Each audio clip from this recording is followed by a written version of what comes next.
Salam, Bapak Ibu, saudara-saudara, dan pemirsa sekalian. Bertemu kembali dalam penjelasan pelajaran firman Tuhan. Hari ini, Minggu, tanggal 5 bulan Juli, tahun ke-2026. Judul pelajaran hari ini adalah Injil Salib. Pemirsa terkasih, pelajaran hari ini menegaskan bahwa inti dari seluruh pemberitaan Injil adalah Yesus Kristus yang telah disalibkan.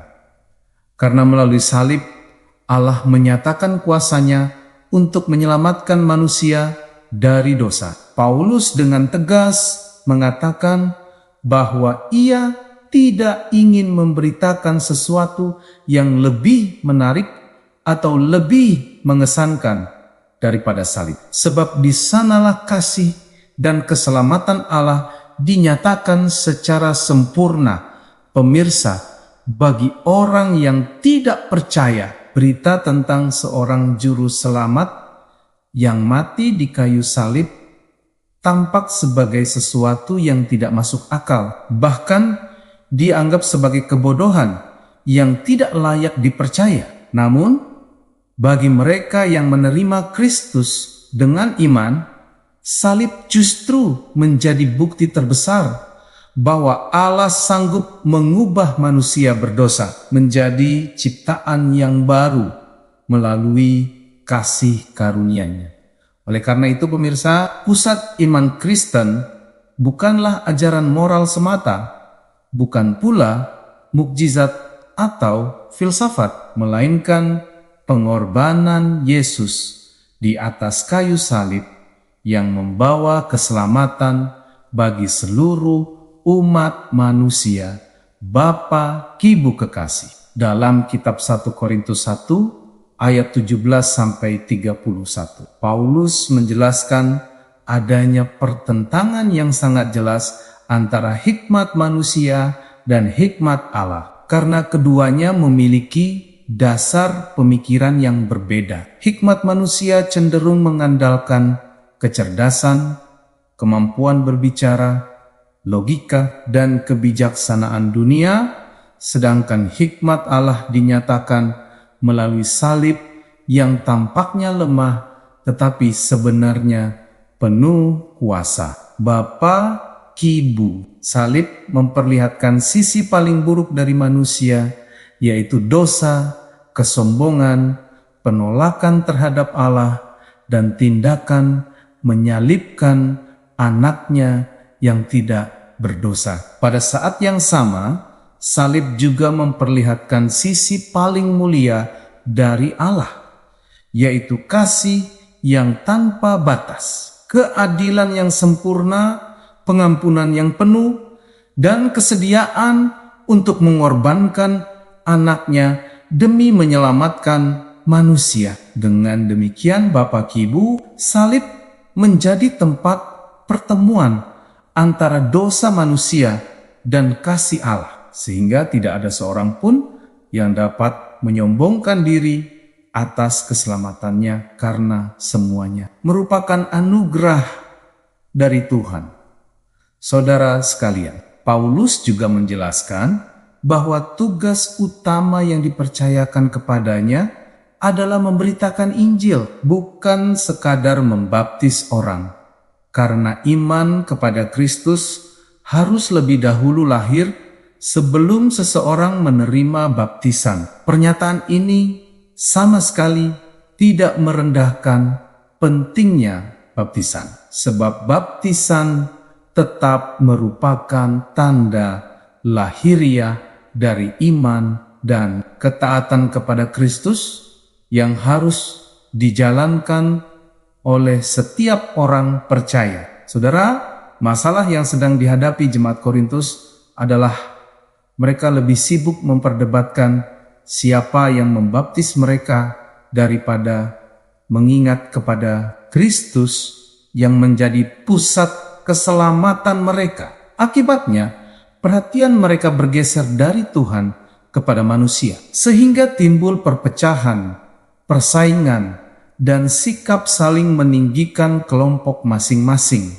Saudara, Paulus ingin mengembalikan fokus jemaat kepada Yesus Kristus, sebab hanya Dia yang disalibkan bagi mereka, bukan Paulus, Apolos, ataupun pemimpin-pemimpin lainnya.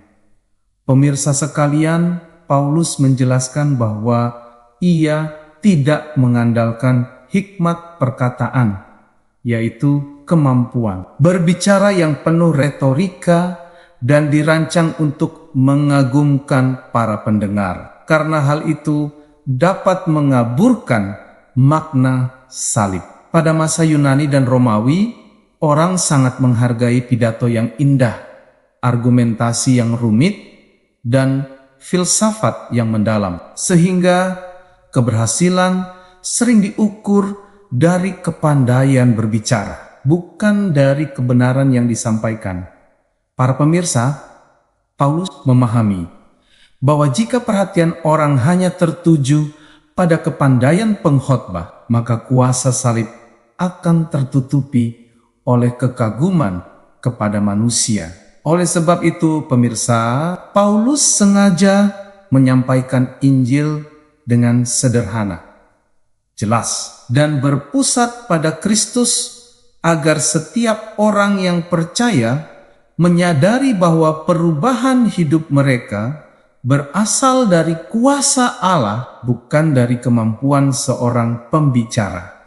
Pemirsa, kesederhanaan pemberitaan Paulus bukanlah tanda kelemahan, melainkan strategi rohani agar kemuliaan sepenuhnya diberikan kepada Tuhan. Saudara-saudara, pengalaman pelayanan Paulus di Athena dan Korintus memberikan pelajaran yang sangat penting mengenai cara memberitakan Injil sesuai dengan kebutuhan orang yang dilayani. Di Athena, Paulus menggunakan logika, filsafat, dan pendekatan intelektual ketika berbicara kepada para filsuf. Tetapi hanya sedikit orang yang akhirnya menerima Injil, karena banyak yang tetap berpegang pada kebanggaan intelektual mereka. Saudara, ketika tiba di Korintus,